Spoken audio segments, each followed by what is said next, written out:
बात कर रहे हैं बंगाल चुनाव पर। पुरुलिया में आज नरेंद्र मोदी ने जनसभा की और उसमें ममता बनर्जी पर जमकर बरसे नरेंद्र मोदी। उन्होंने ममता बनर्जी के स्लोगन खेला होवे पर कहा कि, और उन्होंने साथ ही साथ ये भी कहा कि मैं चाहता हूं, मैं दुआ करता हूं कि दीदी जल्द स्वस्थ हो जाएं। उन्होंने कहा कि खेला होवे का मतलब है कि दीदी का अब खेल खत्म होने वाला है, लेकिन बंगाल में खेला होने का मतलब है कि बीजेपी अब विकास करेगी, शिक्षा देगी, साथ ही साथ अस्पताल देगी, रोजगार देगी। प्रधानमंत्री नरेंद्र मोदी ने ममता बनर्जी को आड़े हाथों लेते हुए कहा कि यहां की जनता ने बहुत भुगता है, अगर बीजेपी की सरकार यहां पर आती है तो विकास होगा, लोगों को शिक्षा मिलेगी, रोजगार मिलेगा, अस्पताल मिलेगा। साथ ही उन्होंने ये भी कहा कि यहां सिंचाई की व्यवस्था जो है वो बेहद दयनीय है, बीजेपी के आते ही इस व्यवस्था में सबसे पहले सुधार किया जाएगा। प्रधानमंत्री नरेंद्र मोदी ने और क्या कुछ कहा पुरुलिया में, सबसे पहले आपको वो सुनाते हैं। खेला नहीं खेला जा, और इसलिए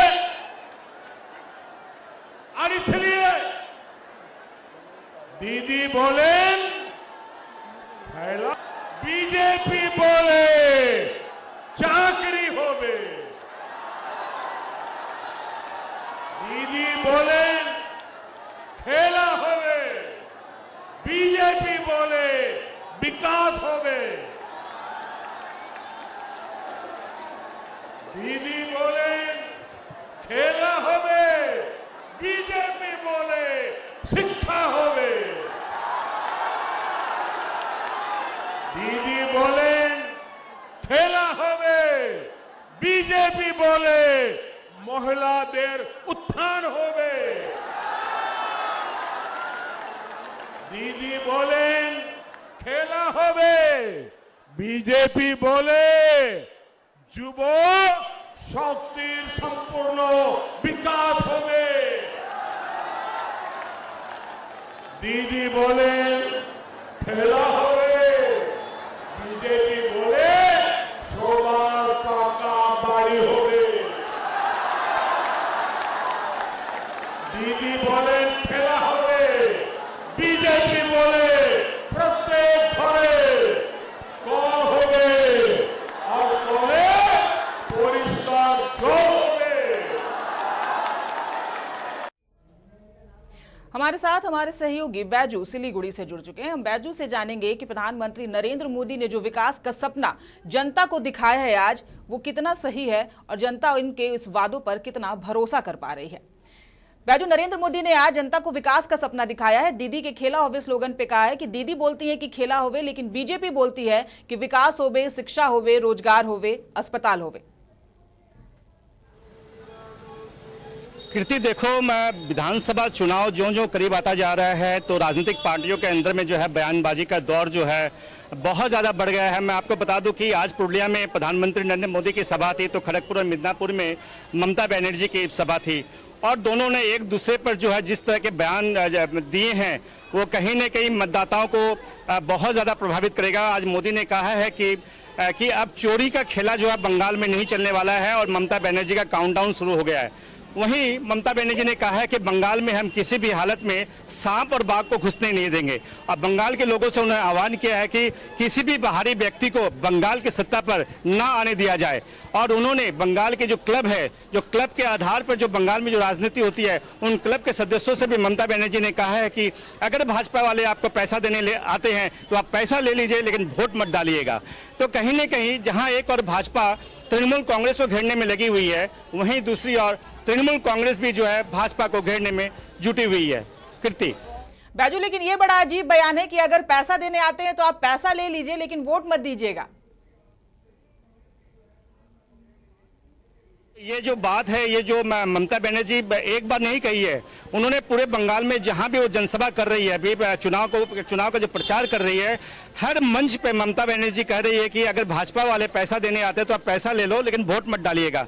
ये एक बार नहीं, ममता बनर्जी ने कई बार कहा है, और ममता बनर्जी को ये डर लग रहा है कि भाजपा वाले इस चुनाव में जो पैसों का जो प्रयोग करेंगे और यहाँ के जो वोटर है उनको खरीदने का प्रयास किया जाएगा। ये कहीं ममता के मन में एक डर बना हुआ है। कृति, बैजू, लेकिन ये बाहरी और भीतरी का खेल समझना होगा, क्योंकि बीजेपी लगातार ये कह रही है कि हम आपके अपने हैं, और ममता बनर्जी लगातार जनता से गुजारिश कर रही है कि आप उन्हें वोट न दें, क्योंकि बंगाल में बंगाल का ही कोई अपना राज करेगा, बाहरी नहीं राज करेगा। यहां तक कि जब जेएमएम में हेमंत सोरेन ने कहा था तो उन्होंने हेमंत सोरेन को भी उसी वक्त चेतावनी दे दी थी कि आप हमारे घर में घुसने की कोशिश ना करें, जिसकी वजह से हेमंत सोरेन ने कहा कि जेएमएम बंगाल में चुनाव नहीं लड़ेगी, बल्कि ममता बनर्जी का सिर्फ समर्थन करेगी।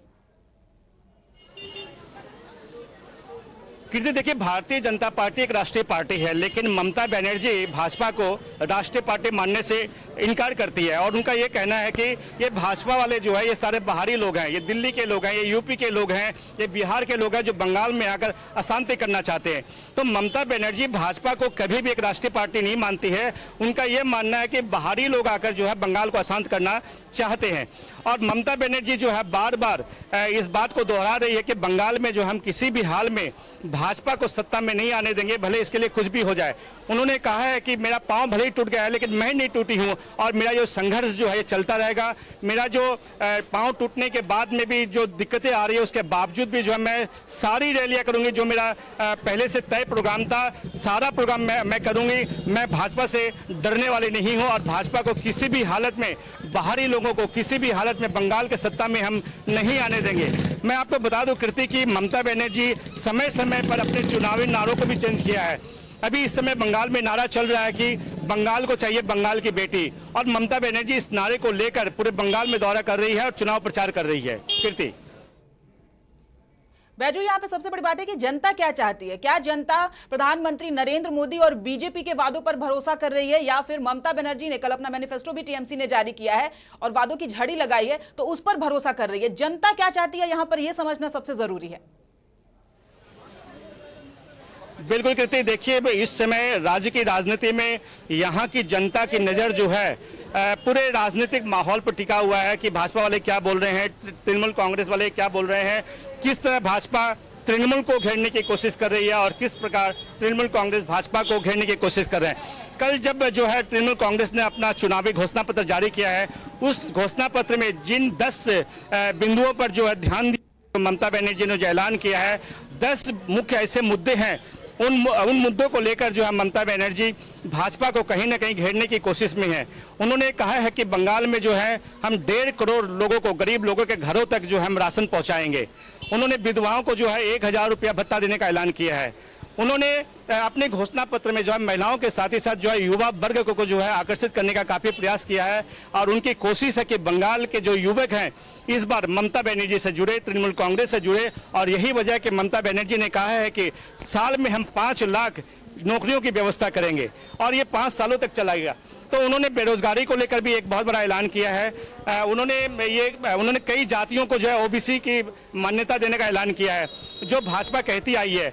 कुछ दिन पहले ही अमित शाह ने कहा था कि कुछ जातियों को जो है ओबीसी का दर्जा दिया जाएगा, और उसके बाद ठीक कल जो है ममता बनर्जी ने अपने घोषणा पत्र में इसको जो है डिक्लेयर कर दिया कि राज्य के कुछ जो संप्रदाय हैं उनको जो है ओबीसी में लाया जाएगा। तो इस तरह ममता बनर्जी जो है कुल 10 मुद्दों पर, जिसपे इंडस्ट्री की भी बात की गई है, युवाओं की बात की गई है, महिलाओं की बात की गई है, और किसानों की भी बात की गई है। आपको पता होगा कि केंद्र सरकार जो है किसानों को 6000 रुपया सालाना देते हैं, लेकिन ममता बनर्जी ने उसे बढ़ाकर 10,000 कर दिया। बिल्कुल बैजू, हमसे जुड़ने के लिए आपका बहुत बहुत धन्यवाद।